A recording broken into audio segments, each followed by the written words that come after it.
Hello student, स्वागत है आपका क्विक इको में। तो हमने पिछले वीडियो में दिसंबर 2007 के 1 से लेकर 25 तक के क्वेश्चंस किए थे। इस वीडियो में हम उसके आगे के क्वेश्चंस करेंगे और मैंने इस वीडियो के लास्ट में आप लोगों को सारे आंसर भी प्रोवाइड कर दिए हैं। तो चलिए स्टार्ट करते हैं। हमारा 26 क्वेश्चन है। हमने ऑलरेडी 25 तक के क्वेश्चंस कर लिए थे। असर्शन एंड रीजन से बेस्ड क्वेश्चंस हैं हमारे। तो अब देखिए, असर्शन क्या कहता है कि global income inequality has shown an increase in trend. इसका मतलब होता है कि क्या ग्लोबल इनइक्वालिटी हमारी बढ़ रही है। तो ये तो हमें पहले से ही पता है कि ग्लोबल इनइक्वालिटी हमारी कंट्री में बहुत ही ज़्यादा है। जो रिच हैं वो रिच होते जा रहे हैं और जो पुअर हैं वो पुअर होते जा रहे हैं, यानी कि इनकम इनइक्वालिटी बहुत ही ज़्यादा है, जिसकी वजह से हमारा जो और ये हमेशा बढ़ता ही जा रहा है। तो ये बात तो एकदम सही है। लेकिन क्या प्रेविस singer propound a secular decline in trend of trade for primary products and exporters। तो क्या प्रेविस सिंगर जो एक इकोनॉमिस्ट है, क्या इन्होंने सेकुलर डिक्लाइन और in terms of trade for primary producer और एक्सपोर्टर के लिए दिया था? तो ये बात भी सही है कि उन्होंने प्राइमरी प्रोडक्ट्स के लिए ये बात कही थी टर्म्स ऑफ ट्रेड का, कि जो जितने भी पेरिफेरल कंट्रीज हैं वो प्राइमरी प्रोडक्ट्स का ही ज़्यादा उनके पास रॉ मटेरियल है और रिसोर्सेज हैं, तो वो उसी का एक्सपोर्ट करते हैं। तो ये बात भी सही है। लेकिन क्या वो अकॉर्डिंग टू प्रेविस सिंगर, अब हमें ये सही करना है कि क्या हमारा आर जो है रीजन, क्या हमारा असर्शन को एक्सप्लेन कर रहा है कि नहीं। तो उसको हम कैसे देखेंगे कि क्या, मान लीजिए, क्या प्रेविस सिंगर ने जो बताया था कि secular decline in terms of trade primary producer का जो एक्सपोर्ट हो रहा है, क्या उसकी वजह से ग्लोबली इनकम इनइक्वालिटी का ट्रेंड इंक्रीज हो रहा है। तो इन दोनों इस स्टेटमेंट से एक दूसरे से तो कोई ऐसे हमें रिलेशन देखने को नहीं मिल रहा है। तो इसलिए हमारा इंडिविजुअली दोनों तो ठीक है, लेकिन हमारा ये एक दूसरे के रीजन को मैच नहीं कर रहे हैं, जिसकी वजह से हमारा जो ऑप्शन होगा कि both A and R are true but R is not a correct explanation. तो ये हमारा फोर्थ ऑप्शन है जिसमें ये दिया है, तो इसलिए हमारा ऑप्शन फोर्थ करेक्ट होगा। अब देखिए 27 क्वेश्चन है, ये भी असर्शन रीजन है कि N elongated a shape supply curve of labor is observed for a professionals। अब देखिए क्या जो शेप है सप्लाई कर्व का प्रोफेशनल के लिए वो इस तरह से होता है। तो ऐसा होता है कि जो प्रोफेशनल्स, ये सिर्फ प्रोफेशनल के लिए सप्लाई कर्व की बात कर रहे हैं कि जो वहाँ पे काम करते हैं, अगर उन्हें बहुत ज़्यादा वेज भी मिलने लगे तो उनकी जो इफिशियंसी है वो कम हो जाती है काम करने की। तो ये बात तो सही है। क्या वर्क गिव्स रीजन है हमारा कि work gives disutility, therefore income compensation is required. तब देखिए कभी कभी काम जो है डिस यूटिलिटी भी देता है। जरूरी नहीं कि जब आदमी काम करे तो वो एकदम उसको पैसे इनकम मिल रहे हैं तो भी वो काम करना चाह रहा है, ऐसा भी नहीं है। तो कभी कभी वर्क गिव्स डिसयूटिलिटी, उनको काम से भी डिसयूटिलिटी मिलता है और इसीलिए इनकम कंपनसेशन इज रिक्वायर्ड। और इसीलिए इनकम कंपनसेशन रिक्वायर्ड होता है क्या, प्रोफेशनल के लिए। तो ये बात सही है कि आदमी को अगर वेज बढ़ जाता है तो भी उसकी जो काम करने की इच्छाएं हैं वो भी कम हो जाती हैं धीरे धीरे। और इसके लिए अलग से एक थ्योरी भी है कि कैसे वेजेस बढ़ने के बाद लोगों के लेजर ज़्यादा पसंद करते हैं, काम करना कम पसंद करते हैं। तो इसलिए ये दोनों एक दूसरे को करेक्ट एक्सप्लेन करते हैं। तो हमारा ऑप्शन होगा कि both are true and R is a correct explanation. तो ये हमें सी में मिल रहा है, तो सी हमारा करेक्ट ऑप्शन होगा। अब हम चलते हैं अपने नेक्स्ट क्वेश्चन की तरफ। ये भी एक असर्शन एंड रीजन टाइप का क्वेश्चन है। तो हम देख लेते हैं कि क्या है कि प्राइस लीडरशिप इज टैसिट। क्या प्राइस लीडरशिप एक टैक्टिक है and open collective agreement are illegal in the most countries. देखिए ओपन कलेक्टिव एग्रीमेंट का क्या मतलब होता है कि प्राइस लीडरशिप, पहले तो हम देखते हैं कि प्राइस लीडरशिप क्या होता है। तो प्राइस लीडरशिप तब होता है कि जब जो ओल्ड फर्म है वो प्राइस को डिसाइड करती है, और जितने छोटे फर्म्स हैं वो उसको उसके फॉलोअर होते हैं। तो एक ये टैक्टिक है प्राइस लीडरशिप। तो ये बात सही है कि प्राइस लीडरशिप, क्योंकि जो जितने छोटे हैं वो उसको फॉलो करते हैं, और इसका रीजन ये बोला है कि इसलिए ये टैक्टिक है, जितने ये डिसाइड करती है प्राइस, वो इसलिए है क्योंकि open collective agreement are illegal in most of the countries. कि कभी कभी ऐसा होता है कि बहुत सारी, तो ये एक टैक्टिक है, लेकिन इस वजह से टैक्टिक है कि ओपन कलेक्टिव एग्रीमेंट इलीगल है, तो रीजन तो कहीं से ही सेटिस्फाइड नहीं कर रहा है। लेकिन इंडिविजुअली रीजन अगर हम देखें, सिर्फ स्टेटमेंट कि ओपन कलेक्टिव एग्रीमेंट बहुत सारे कंट्रीज में इलीगल है, तो ये बात सही है कि बहुत सारी कंट्रीज में ओपन कलेक्टिव एग्रीमेंट नहीं होता है। ओपन कलेक्टिव एग्रीमेंट का मतलब होता है कि जब साथ मिलके कई सारे फर्म्स एक साथ कोई एग्रीमेंट पे साइन करते हैं तो उसके कोई लीगलिटी तो होनी चाहिए, लेकिन बहुत सारी कंट्री में ये इलीगल होता है। तो ये बात भी सही है, लेकिन ये इलीगल होता है इसीलिए प्राइड लीडरशिप टैक्टिस है, तो ये एकदम फॉलो नहीं करता है इसको। इसीलिए हमारा ऑप्शन होगा कि both are true but R is not a correct explanation. तो हमारा ए यहाँ पे सही है, ये बोथ है, ये ए यहाँ पे अलग से आ गया। अब देखिए हमारा नेक्स्ट क्वेश्चन है कि for a large sample size all distribution trend to normal distribution. क्या जो लार्ज सैंपल है, डिस्ट्रीब्यूशन जितना हम लार्ज सैंपल लेंगे क्या हमारा डिस्ट्रीब्यूशन उतना नॉर्मल होगा? तो ये बात सही है कि अगर हमारा सैंपल सही होता है तो हमारे जो एरर होते हैं, सैम्पलिंग एरर, वो कम हो, मतलब वो बहुत ही कम होते हैं। और अगर हमारा लार्ज सैंपल होगा तो जो डिस्ट्रीब्यूशन होगा वो और अच्छे तरीके से उसमें हम एक्सप्लेन कर सकते हैं, तो नॉर्मल डिस्ट्रीब्यूशंस होते हैं। लेकिन ये फिर पूछ रहा है कि क्या रीजन ये है कि the basic assumption of all the exact sample test the parent populations from which sample are drawn is not normal. तो अब देखिए, पहले बोला कि ये नॉर्मल डिस्ट्रीब्यूशंस होता है, लेकिन लार्ज सैंपल नॉर्मल डिस्ट्रीब्यूशन होता है, लेकिन जो इसका अजम्पशन है कि क्या ये नॉर्मल डिस्ट्रीब्यूशन इसलिए होता है कि ये जो सैंपल पॉपुलेशन का लेंगे वो नॉर्मल नहीं होते हैं। तो ये एक कंट्राडिक्टरी स्टेटमेंट है दोनों। तो हमारा ये ऊपर वाला तो सही है कि सैंपल साइज हम जितना लेंगे हमारा डिस्ट्रीब्यूशन उतना अच्छा होगा, नॉर्मल होगा। लेकिन जो इसका बेसिक अजम्पशन दिया हुआ है कि जो सैंपल टेस्ट, देखिए सैंपल का मतलब क्या होता है कि एक पॉपुलेशन है, उसमें से मान लीजिए इस पूरे पॉपुलेशन में से हमने कुछ पार्ट को ले लिया, तो ये इसका सैंपल कहलाएगा। तो क्या ये पॉपुलेशन नॉर्मल होगी तभी तो हम नॉर्मल इसमें से सैंपल भी ड्रॉ कर पाएंगे, तो हमारा डिस्ट्रीब्यूशन भी नॉर्मल होगा। जितना लार्ज सैंपल होगा उतना अच्छा डिस्ट्रीब्यूशन होगा।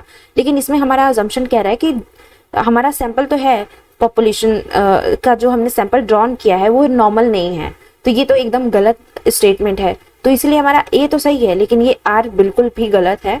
तो इसलिए हमारा ऑप्शन होगा A is true but R is false. ये है हमारा सी में, तो हमारा सी करेक्ट आंसर होगा। अब हम चलते हैं नेक्स्ट क्वेश्चन की तरफ। देखिए हमारा ये भी असर्शन रीजन का क्वेश्चन है, और इसमें बोला है कि Jharkhand, Chhattisgarh, Orissa are the poverty ridden state of the India.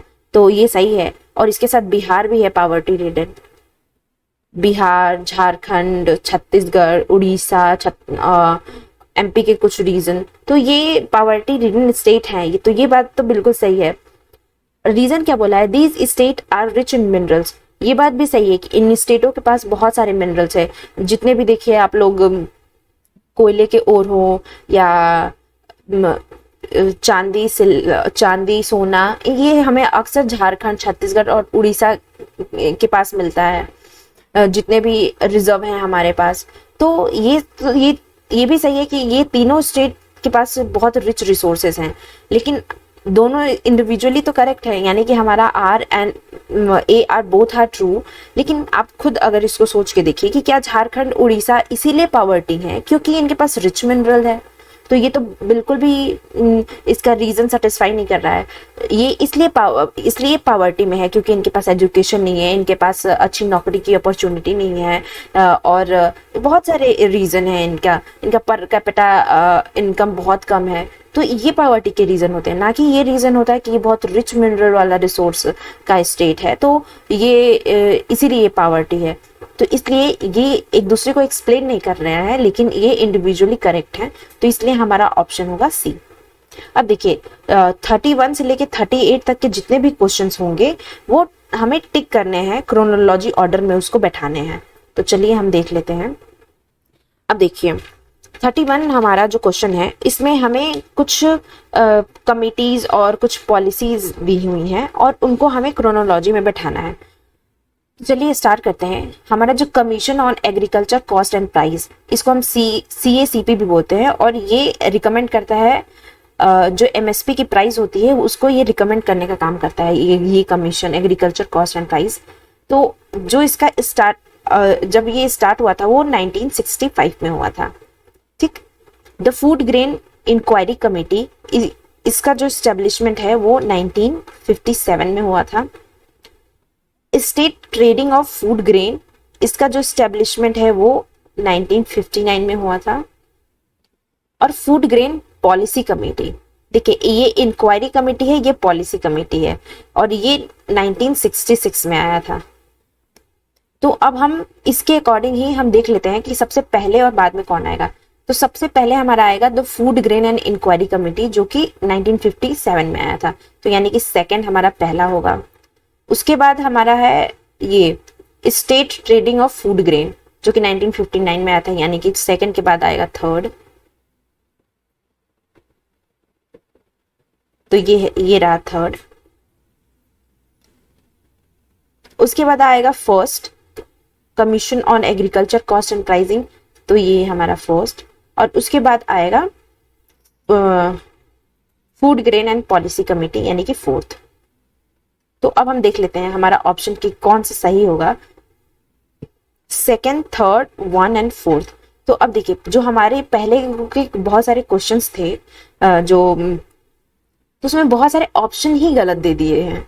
अब देखिए हमें सेकंड, थर्ड और फर्स्ट एंड फोर्थ अगर क्रोनोलॉजी में सेट करें हम कि सबसे पहले कौन है उसके बाद कौन आया, तो हमें ऐसे कोई यहाँ पे ऑप्शन ही नहीं मिल रहे हैं। तो यानी कि हमारा ये तो करेक्ट है कि ये इतने इतने ये सारी पॉलिसीज कब कब आई हैं, तो इसमें कोई ऑप्शन ही हमें नहीं मिल रहा है। देखिए ये जो हमारा यहाँ पे है, यहाँ में हमें पहले सेकंड आना चाहिए फिर थर्ड आना चाहिए, तब ये हमारा आंसर सही हो सकता था कि सी होगा आंसर। लेकिन हमें ऐसा कुछ ऑप्शन हमें मिल नहीं रहा है, तो हम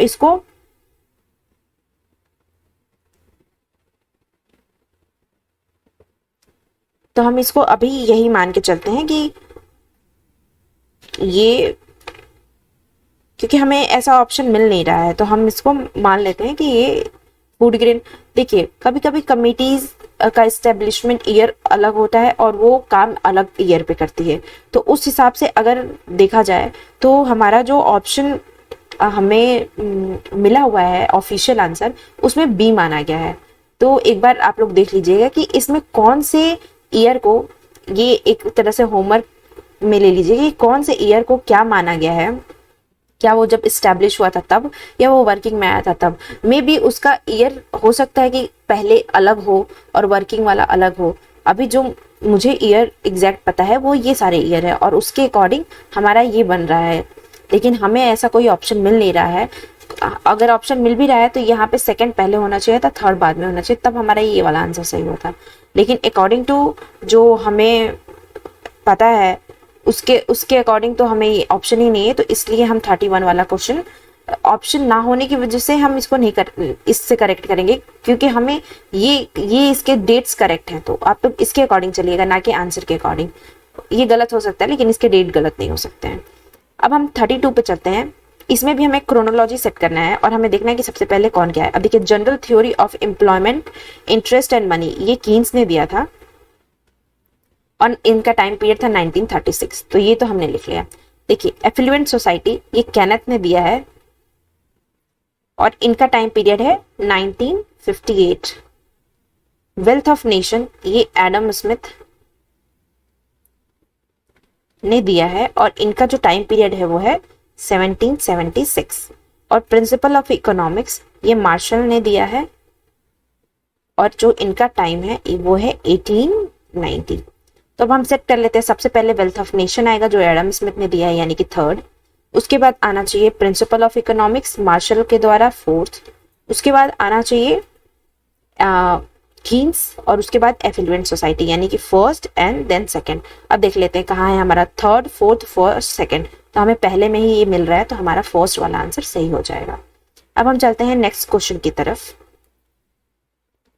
हमारा नेक्स्ट क्वेश्चन फिर से क्रोनोलॉजी में है और हमें इसको मैच करना है। अब देखिए, वॉन एंड न्यूमैन, ये इन्होंने एक्सपेक्टेड यूटिलिटी के बारे में इन्होंने कंसेप्ट दिया था, और जो इनका टाइम पीरियड था वो था 1944। केनेथ एरो ने इम्पॉसिबिलिटी थ्योरम दिया है और इनका जो टाइम पीरियड था वो था 1951। रॉबर्ट लुकास, ये एक न्यू क्लासिकल है और न्यू किंजियन है, और इन्होंने रियल रैशनल एक्सपेक्टेशंस से रिलेटेड इन्होंने बात की है, और इनका जो टाइम पीरियड है वो अराउंड 1945 के अराउंड है इनका टाइम पीरियड, और जो रॉबर्ट सोलो है इनका जो टाइम पीरियड है वो 1956। तो अगर हम मैच करें इसको, तो मैच करने पे हमारा जो ऑप्शन बनेगा वो है ये पहला वॉन एंड न्यूमैन, उसके बाद ये केनेथ, ये रॉबर्ट लुकास का ये बहुत रिसेंट है, ये 60 ये होगा। अब देखिए, अब हमारा फर्स्ट, फिर जो हमारा ऑप्शन है सेकंड, उसके बाद हमारा ऑप्शन है फोर्थ, उसके बाद आता है फर्स्ट। तो यानी कि अगर हम क्रोनोलॉजी में बैठा है तो first, second, fourth and third. अब ऐसा कोई ऑप्शन हमें मिल रहा है क्या इसमें? हमें फर्स्ट, सेकंड, थर्ड, फोर्थ मिल रहा है, लेकिन ऐसा कोई ऑप्शन नहीं मिल रहा है। तो इस पेपर में बहुत सारे क्रोनोलॉजी के आंसर गलत दिए हुए थे, तो इसको ध्यान में रखिएगा। हमारा ये टाइम पीरियड है, ये ऑप्शन में नहीं है। तो यानी अगर इसका हम ऑफिशियल आंसर की देखें तो इस ऑफिशियल आंसर की के अकॉर्डिंग इसका ये बन रहा था। देखिए, फर्स्ट तो सही है हमारा, थर्ड भी हमारा हमने सही किया, लेकिन इसमें सेकंड पहले है और फोर्थ बाद में है, यानी कि इनके अकॉर्डिंग लुकास पहले आए थे, ये एरो पहले आए थे और सोलो बाद में आए थे। तो इसलिए ये ऑप्शन हमें लगभग ये इससे मिलता जुलता है, तो हम इसको करेक्ट कर सकते हैं, लेकिन हमारा सही आंसर ये होगा। अब हम इसमें चलते हैं 34 में कि पिकॉक वाइसमैन हाइपोथेसिस कब आया था। तो देखिए, पिकॉक वाइसमैन हाइपोथेसिस 1890 के अराउंड आया था, जिसमें स्टेट की एक्सपेंडिचर को इंक्रीज करने की बात कही थी इन्होंने। वॉलेंट्री एक्सचेंज अप्रोच, ये लिंडहल सोल्यूशन भी इसको बोलते हैं, और ये 1936 के अराउंड आया था। लाफर कर्व 1974 में आया था, और कैनन ऑफ टैक्सेशन जो कि एडम स्मिथ ने दिया था, ये 1776 के अराउंड दिया था। तो अब देखते हैं, सबसे पहले तो फोर्थ ही आएगा, तो फोर्थ यानी कि हमारा सबसे पहले फोर्थ, उसके बाद पिकॉक वाइसमैन, तो फोर्थ के बाद फर्स्ट, उसके बाद लिंडहल सोल्यूशन सेकंड, और उसके बाद लास्ट में थर्ड। तो हमारा है फोर्थ। अब इसमें भी देखिए क्रोनोलॉजी गलत दिया हुआ है। फोर्थ के बाद हमारा सेकंड दिया है वॉलेंट्री और पिकॉक वाइसमैन। अगर हम ऐसे देखें, पिकॉक वाइसमैन का जो हाइपोथेसिस है स्टेट वाला, इन्होंने बहुत सारी हाइपोथेसिस दी, तो इनका स्टार्टिंग पीरियड तो ये है 1890, लेकिन जो उन्होंने स्टेट एक्टिविटीज के बारे में जो एक्सप्लेन किया था वो अराउंड 1975 और 9 के अराउंड उन्होंने ये दिया हुआ था। तो अगर इसके अकॉर्डिंग भी हम देखें 1890 और इसके अकॉर्डिंग, तो ये फर्स्ट पे है, और जो हमारा मिलता जुलता है वो यही मिल रहा है। मे बी इन्होंने किस अकॉर्डिंग माना है, उनके किस थ्योरी के अकॉर्डिंग माना है वो नहीं पता, लेकिन ऑफिशियल आंसर के हिसाब से ये सही है। लेकिन अगर हम ऐसे देखें तो ये हमारा क्रोनोलॉजी सही होगा। अब चलते हैं बाई मेटालिक सिस्टम 35 क्वेश्चन पे कि बाई मेटालिक सिस्टम। तो बाई मेटालिक सिस्टम जो दिया था, बाई का मतलब होता है दो मेटालिक सिस्टम। तो यानी कि पहले जो एक्सचेंज होता था गोल्ड और सिल्वर में एक्सचेंज होता था, बाई मेटालिक सिस्टम चलता था, और जिसका स्टार्टिंग पीरियड ये सबसे पहले आया था बाई मेटालिक। तो यानी कि सबसे पहले तो हमारा फर्स्ट ही होगा। उसके बाद जब हम देखें कि गोल्ड एक्सचेंज सिस्टम, उसके बाद इसको हम बोलते हैं मोनोमेटालिक, कि उसके बाद हुआ कि सिर्फ गोल्ड में हमारा एक्सचेंज होगा, तो इसको मोनोमेटालिक भी बोलते हैं। जो आया, उसके बाद गोल्ड गोल्ड स्टैंडर्ड, और उसके बाद हमारा देखिए स्टैंडर्ड हमारा पहले आया, मतलब ये सबसे पहले फर्स्ट आया, उसके बाद गोल्ड स्टैंडर्ड सिस्टम आया, उसके बाद गोल्ड में एक्सचेंज भी होने लगा जो ब्रिटेन वुड्स से रिलेटेड था, तो हमारा सेकंड होगा। और उसके बाद सबसे लास्ट में उसको खत्म कर दिया गया, ब्रिटेन वुड को खत्म कर दिया गया 1971 में, और उसके बाद डॉलर स्टैंडर्ड सिस्टम आया, तो लास्ट में फोर्थ। तो यानी कि फर्स्ट, थर्ड, सेकंड, फोर्थ हमारा ये क्रोनोलॉजी सेट होगी, तो जो कि डी में है, तो इसलिए हमारा डी करेक्ट आंसर होगा। अब हम चलते हैं नेक्स्ट क्वेश्चन की तरफ। नेक्स्ट क्वेश्चन है हमारा 36, एक्सप्लेनेशन ऑफ इन्वेस्टमेंट। अब देखिए ये जो क्वेश्चन है इसको हम ऐसे टाइम पीरियड के हिसाब से नहीं सेट कर सकते हैं, इसको हम देखेंगे कि कौन से इकोनॉमिस्ट ने किस चीज की बात की थी। तो अगर हम स्टार्टिंग में चलें, अगर क्लासिकल्स देखें तो क्लासिकल्स क्या बोलते थे, उन्होंने लेवल ऑफ सेविंग्स के बारे में बात की है। तो लेवल ऑफ सेविंग्स ये क्लासिकल बोलते थे। उसके बाद आए नियो क्लासिकल। तो नियो क्लासिकल जो थे वो इंटरेस्ट रेट ऑफ इंटरेस्ट की बात करते थे, तो ये रेट ऑफ इंटरेस्ट की बात करते थे। उसके बाद कीन्स जो हैं वो मार्जिनल एफिशिएंसी ऑफ कैपिटल के बारे में भी बात करते हैं। और उसके बाद आया फ्रीडमैन, और वो बात करते हैं लेवल ऑफ प्रॉफिट की। तो हम इसके अकॉर्डिंग इसको सेट करेंगे, यानी कि क्लासिकल के अकॉर्डिंग लेवल ऑफ सेविंग्स तो ये पहले पे होगा, यानी कि फोर्थ। उसके बाद आए न्यू क्लासिकल्स, तो यानी कि फर्स्ट। उसके बाद कीन्स यानी कि थर्ड, और उसके बाद आया फ्रीडमैन यानी कि सेकंड। उन्होंने प्रॉफिट की बात की। तो fourth, first, third and second ये हमारा इस ऑप्शन में मिल रहा है, तो ये हमारा करेक्ट होगा। अब नेक्स्ट क्वेश्चन है हमारा मिल्टन फ्रीडमैन अप्रोच। तो इन्होंने जो अपना अप्रोच दिया था वो 1956 के अकॉर्डिंग दिया था, 1956 के अराउंड दिया था। फ्रिशर 1911। स्टॉक बैलेंस अप्रोच, अब देखिए स्टॉक बैलेंस अप्रोच ये दो लोगों ने दिया है, टॉबिन और बाउमल। टॉबिन ने 1952 के अराउंड दिया था और बाउमल ने 1956 के अराउंड दिया था। और कीन्स अप्रोच 1936 में हमने पढ़ाई है कि general theory of employment and interest जो उन्होंने बुक लिखी थी उसमें दिया था। अगर हम इसकी क्रोनोलॉजी सेट करें तो सबसे पहले आएंगे हमारे फिशर, सेकंड हमारा सबसे पहले आएगा। उसके बाद जो है कीन्स आएंगे फोर्थ। उसके बाद हमारा आएगा, अगर हम स्टॉक बैलेंस टोबिन की बात करें तो ये पहले आएंगे, तो यानी कि थर्ड। और उसके बाद लास्ट में हमारा आएगा मिल्टन फ्रीडमैन का अप्रोच यानी कि फर्स्ट। तो हमारा ऑप्शन होगा सेकंड, फोर्थ, थर्ड, फर्स्ट। देख लेते हैं कि कहीं है सेकंड, फोर्थ नहीं है, यानी कि ये हमें दिया ही नहीं है, यानी कि ये वाला ऑप्शन फिर से हमें एग्जाम में गलत दिया था, जो कि ये आंसर होगा ही नहीं। कोई भी मैच नहीं कर रहा है सही। हमारा सही जो आंसर है वो ये वाला ये होगा। लेकिन अगर हम ऑफिशियल आंसर की के अकॉर्डिंग चले तो उन्होंने ऑफिशियल आंसर की में ए दे रखा है, जो कि बिल्कुल गलत है। तो आप लोग इसके अकॉर्डिंग मत चलिएगा, आप इसके अकॉर्डिंग चलिएगा। अगर हम 38 पे आते हैं कि परमानेंट लैंड रेवेन्यू सिस्टम, ये सबसे पहले इसको दिया था Cornwallis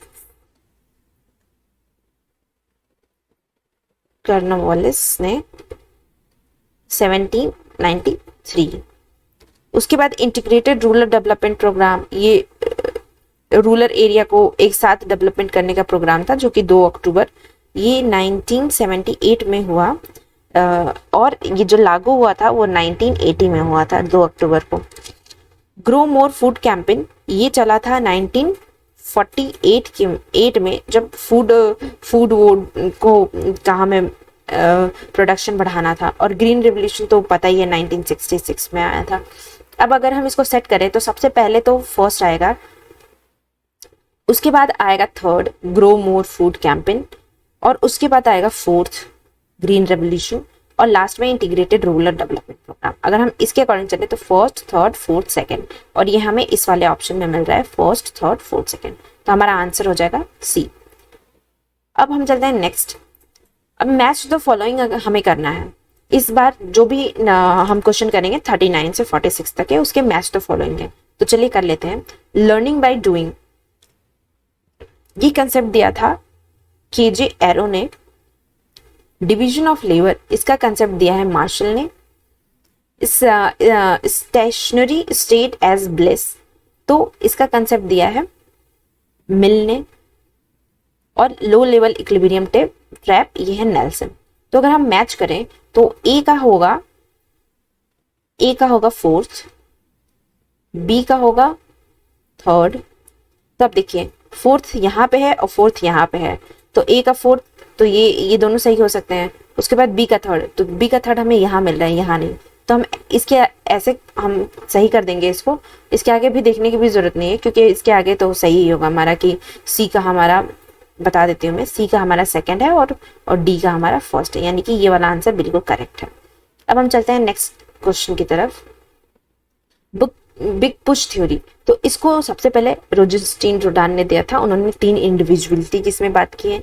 knife edge problem related है हेरड मॉडल से। गोल्डन एज ये रिलेटेड है फेल्प से, तो गोल्डन एज हमारा हो जाएगा फेल्प। अरे golden age John Robinson and golden rule of accumulation, ये फेल्प।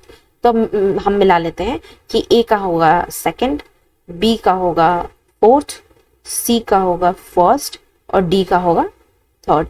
तो सेकंड, फोर्थ, फर्स्ट, थर्ड, हमें मिल गया ऑप्शन सेकंड, ऑप्शन हमारा करेक्ट है। अब हम चलते हैं अपने नेक्स्ट क्वेश्चन की तरफ। इसमें the rejection of H O when it is true, तो ये टाइप 1 एरर है कि जब भी हाइपोथेसिस हमारा H1 H0 हाइपोथेसिस हमारा ट्रू है फिर भी हम उसको रिजेक्ट कर देते हैं, तो वो टाइप 1 एरर होता है। Mean is equal two degree of freedom, कब मीन डिग्री ऑफ फ्रीडम के इक्वल हो जाता है तो हम इसको काई स्क्वायर डिस्ट्रीब्यूशन से निकालते हैं। पॉपुलेशन इज हेट्रोजीनियस, देखिए अगर पॉपुलेशन हेट्रोजीनियस है तो उसमें हम स्ट्रैटिफाइड रैंडम सैम्पलिंग का यूज करते हैं। अगर मीन मोड से बड़ा है तो ये पॉजिटिव स्क्यूड होगा। देखिए अगर पॉजिटिव स्क्यूड होगा तो mean is greater than median is greater than mode. और अगर निगेटिव पूछेगा तो ये सेम रहेगा और इसका ये उल्टा हो जाएगा, इस बार मोड बड़ा होगा मीडियन से और सबसे छोटा होगा मीन। ये फॉर द नेगेटिव डिस्ट्रीब्यूशन।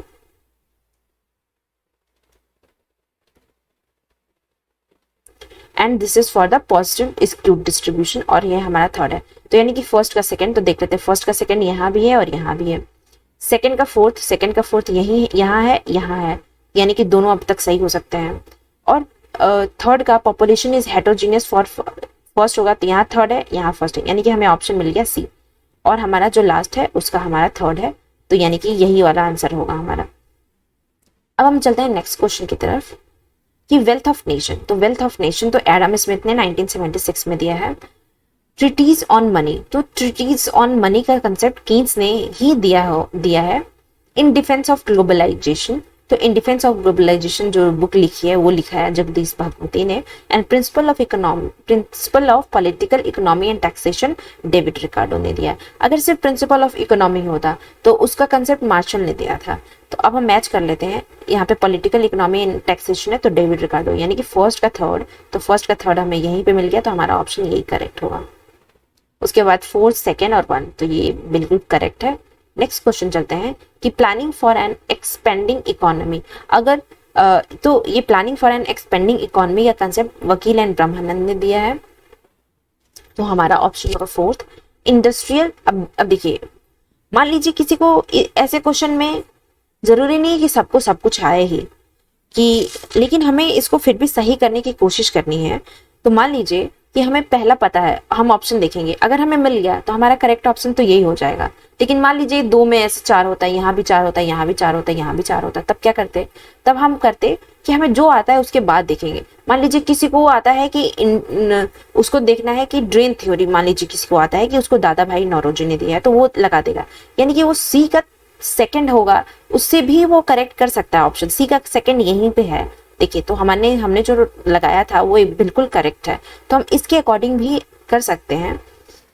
अब देखिए इंडस्ट्रियल रिवोल्यूशन, इसका कंसेप्ट डीआर गाडगिल ने दिया है। और बचा क्या, नेशनल इनकम, इंडियन नेशनल, जो कि वीके आरवी राव ने दिया था। अब देखिए, इंडियन नेशनल प्लानिंग कमीशन के बारे में जितने भी प्लानिंग कमीशन और जितने भी इंपॉर्टेंट टॉपिक हैं मैं एक नेक्स्ट वीडियो में लेके आऊंगी, तो आप लोग उसको जरूर देखिएगा। उसमें मैं सारे इंपॉर्टेंट कॉन्सेप्ट को इंक्लूड करूंगी और वो मेरे प्लेलिस्ट में होगा जहाँ पे मैं इकोनॉमिक्स के इंपॉर्टेंट कंसेप्ट को पढ़ाती हूँ। अब हम चलते हैं नेक्स्ट क्वेश्चन पे, general theory of employment, interest and money. अब देखिए, इस क्वेश्चन में हमने बहुत सारी क्रोनोलॉजी भी की है इस वाले पेपर में, और उसमें बार बार, तो जिसको नहीं भी आता होगा वो पता चल जाएगा कि कीन्स ने दिया है। फिर इकोनॉमी ऑफ इम्परफेक्ट। अब देखिए, जरूरी नहीं कि सबको सब कुछ आता हो, जैसे मैंने पहले भी बताया। अब इसी से मिलाना स्टार्ट कर दीजिए कि ए का फोर्थ, तो ए का फोर्थ हमें यही मिल गया, यानी कि हम यहीं से करेक्ट कर सकते हैं। लेकिन फिर भी मैं आप लोगों को बता देती हूँ कि जो इम्परफेक्ट कॉम्पिटिशन है उसको बताया था रॉबिन्सन ने। रॉबिन्सन और चैम्बरलिन, ये दोनों इंपॉर्टेंट है इम्परफेक्ट कंपटीशन के लिए। स्टेजेस ऑफ इकोनॉमिक ग्रोथ, ये डब्ल्यू रोस्टो ने दिया है, और स्पेशल फ्लो मैकेनिज्म, ये डेविड ह्यूम ने दिया है। तो यानी कि हमने मैच कर लिया, और हम मैच करेंगे तो यही वाला आंसर हमारा आ रहा है, जो कि सही है। तो नेक्स्ट क्वेश्चन चलते हैं, कम्युनिस्ट मैनिफेस्टो। अब देखिए, कार्ल मार्क्स सबसे बड़े कम्युनिस्ट थे, तो कम्युनिस्ट मैनिफेस्टो इन्होंने ही दिया है। जनरलाइजेशंस एंड डिसकंटेंट, लेकिन हम इसको पहले मिला लेते हैं कि ए का थर्ड होगा। अब देखिए, थर्ड यहाँ पे दोनों में है, यानी कि हमें इसके आगे का भी देखना होगा कि कौन सा सही है हमारा। तो आगे का हम देखते हैं कि जनरलाइजेशंस एंड डिसकंटेंट, तो ये जोसेफ स्टिगलर ने इस कंसेप्ट को दिया है। Theory of optimum currency area, ये मुंडल ने दिया है, तो ये 1 होगा। तो अगर हम ऐसे भी देखें तो सेकंड का सेकंड यहाँ पे है, और थर्ड का फर्स्ट यहाँ पे, यानी कि हमारा ये वाला सी ऑप्शन सही होगा। और ऐसे इन पॉजिटिव इकोनॉमिक्स का कंसेप्ट दिया है मिल्टन फ्रीडमैन ने, तो इस तरह से हमारा ये वाला ऑप्शन सही होगा। अब हम चलते हैं नेक्स्ट क्वेश्चन की तरफ कि मैच द फॉलोइंग करना है। देखिए, ट्रेंड, हम टाइम सीरीज में हमेशा ट्रेंड को फॉलो करते हैं, तो ट्रेंड देख लीजिए कहाँ है, टाइम सीरीज, तो टाइम सीरीज यहाँ है। कोएफिशिएंट ऑफ वेरिएशन, देखिए, अगर जिसने मेरे पिछले जितने भी मैंने पेपर सॉल्व कराए हैं, अगर उसका जिसने भी देखा होगा तो उसमें बहुत सारे न्यूमेरिकल क्वेश्चन भी पूछे गए थे जिसमें कोएफिशिएंट ऑफ वेरिएंस निकाला था, और जिसका कोएफिशिएंट ऑफ वेरिएंस का फॉर्मूला होता है स्टैंडर्ड डेविएशन अपॉन मीन और इंटू 100। तो ये कोएफिशिएंट ऑफ वेरिएशन इसे मैच करेगा। अब देखिए, n mean is equal to np, ये बाइनोमियल डिस्ट्रीब्यूशन का, बर्नौली डिस्ट्रीब्यूशन का फॉर्मूला है मीन का। अगर मान लीजिए वेरिएंस निकालना हो तो वेरिएंस का फॉर्मूला होता है बर्नौली डिस्ट्रीब्यूशन में एन पी क्यू। अब देखिए, कितनी बार क्वेश्चन को रिपीट किया गया है। मैंने पिछले जो भी पेपर कराए हैं उसमें भी ऐसे क्वेश्चन पूछे गए थे कि इसका फॉर्मूला बताइए, बर्नौली में मीन मीडियन क्या होता है, स्टैंडर्ड डेविएशन क्या होता है। तो इसलिए पीछे हमारे क्वेश्चन बहुत इंपॉर्टेंट है, जो हमें बहुत हेल्प करते हैं एग्जाम्स के लिए। अब देखिए, सिस्टमैटिक डिस्ट्रीब्यूशन, तो ये एक नॉर्मल डिस्ट्रीब्यूशन है।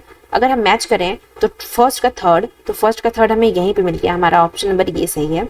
और सेकंड का फर्स्ट, यानी कि ये बिल्कुल सही है जो हमने मैच किया था। चलते हैं अपने नेक्स्ट क्वेश्चन पे।